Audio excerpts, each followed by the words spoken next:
Hai adik-adik, Assalamualaikum warahmatullahi wabarakatuh. Perkenalkan, saya Asifatul Hidayah dari UIN Wali Songo, Semarang.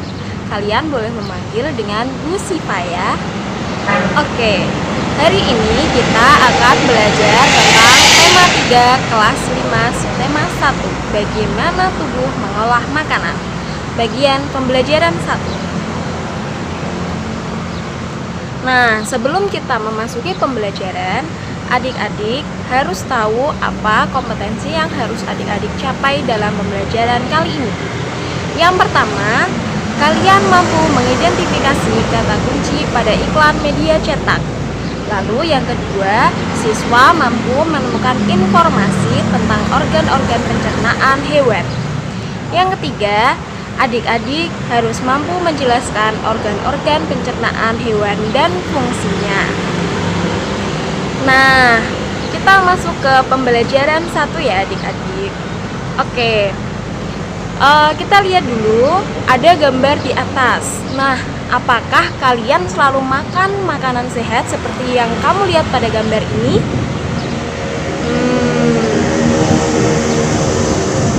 Sekarang sebelum kita mulai pembelajaran, coba sebutkan contoh-contoh makanan yang menurut kalian sehat itu yang seperti apa. Lalu apa ya kriteria dari makanan sehat itu? Apa ya? Nah,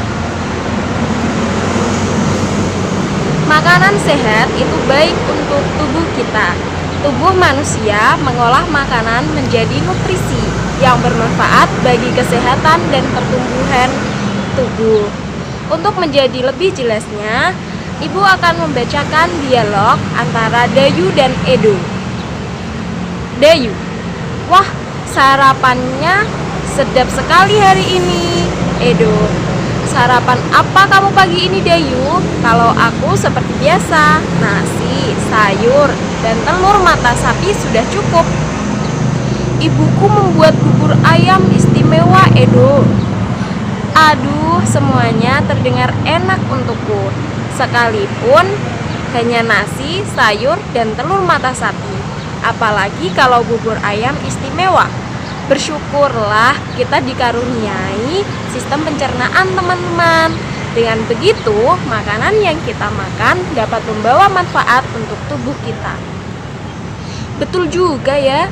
Apa sebenarnya manfaat pencernaan itu, Siti? Sistem pencernaan merupakan organ yang dapat ditemui pada manusia dan hewan. Sistem pencernaan berfungsi untuk memperhalus makanan sehingga menghasilkan nutrisi yang dapat diserap oleh tubuh. Dengan adanya nutrisi tersebut, maka kita sebagai manusia dan hewan dapat tumbuh dan berkembang dengan baik. Jika makanan yang dikonsumsi itu sehat dan bergizi tinggi, maka manusia atau hewan yang mengkonsumsinya akan tumbuh dengan sehat. Aku pernah melihat iklan tentang bubur ayam dengan beras organik. Dalam iklan tersebut terdapat kalimat yang mengajak orang untuk memakan bubur organik itu. Dayu, wah, kedengarannya menarik ya Edo. Kapan-kapan kita makan bubur ayam di tempat itu yuk. Pasti lebih sehat karena berasnya organik. Nah, itu tadi percakapan antara Dayu dan Siti. Sekarang kita beralih ke mengamati ya. Sebelum mengamati, Ibu akan memberikan penjelasan bahwa makanan sehat itu penting bagi tubuh kita. Oleh karena itu, ada banyak sekali iklan di tempat umum yang dapat kita temui untuk mengetengahkan tentang makanan sehat. Iklan memang dimaksudkan untuk mempromosikan sesuatu kepada para pembaca. Nah, coba deh kamu amati iklan-iklan berikut dengan seksama. Ini gambarnya ada di atas. Nah, dari iklan-iklan ini ada 1, 2, dan 3. Iklan 1 berisi makanan sehat dan bergizi, solusi untuk hidup sehat dan awet muda. Yang iklan kedua berisi makanan sehat dan bergizi, penting untuk pertumbuhan otak anak. Yang iklan ketiga, cintai jantung Anda, konsumsi sayur dan buah segar. Nah, kalimat-kalimat yang umumnya dipergunakan oleh bahasa iklan adalah kalimat yang menarik. Kenapa menarik? Atau kalimat yang mengajak pembacanya untuk mengikuti apa yang ditulis atau disarankan oleh pembuat iklan. Coba kalian amati iklan di atas ini. Lalu kalian akan menemukan gambar apa yang ada di iklan ini dan tulisan apa yang kalian baca atau yang kalian lihat di iklan ini. Tulislah pada selembar kertas ya. Nah, selanjutnya kita akan menemukan kata-kata kunci dari iklan tersebut serta ciri-ciri dari sebuah kata kunci. Nah, setelah kita mengetahuinya, dengan menemukan kata kunci pada iklan-iklan makanan sehat, kita jadi tahu bahwa masyarakat kita sudah banyak yang peduli tentang pentingnya makanan sehat. Nah, untuk menyempurnakan makanan sehat, kita memerlukan susu.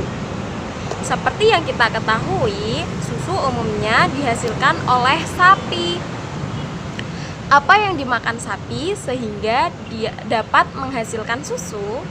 Kira-kira apa, ayo? Sapi makannya apa? Nah, benar sekali. Untuk menghasilkan susu, sapi memakan rumput. Nah, kira-kira bagaimana ya pencernaan sapi untuk makan rumput itu? Bagaimana ya? Coba sebelum kita masuki materi tentang pencernaan sapi, tuliskan hal-hal yang ingin kamu ketahui tentang organ pencernaan hewan dalam bentuk pertanyaan. Seperti bagaimana sistem pencernaan sapi, pencernaan makanan pada hewan ruminsia ya? Coba kita simak penjelasan berikut ini. Nah, hewan ruminansia adalah kelompok hewan mamalia yang biasa memamah atau memakan 2 kali dan dikenal dengan hewan memamah biak.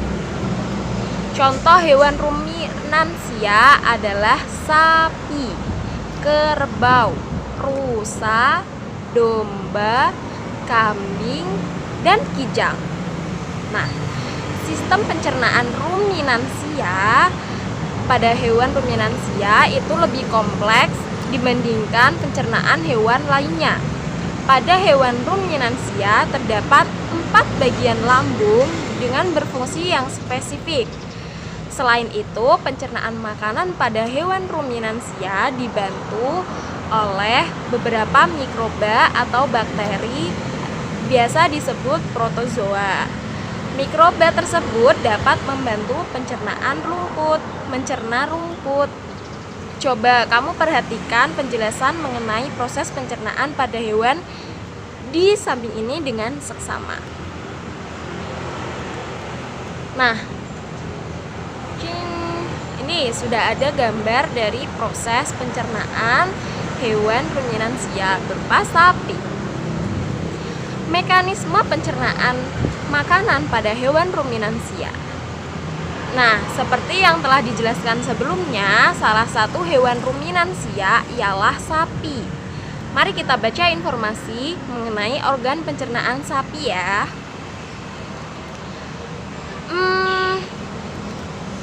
Makanan seperti rumput pertama kali masuk ke dalam mulut sapi.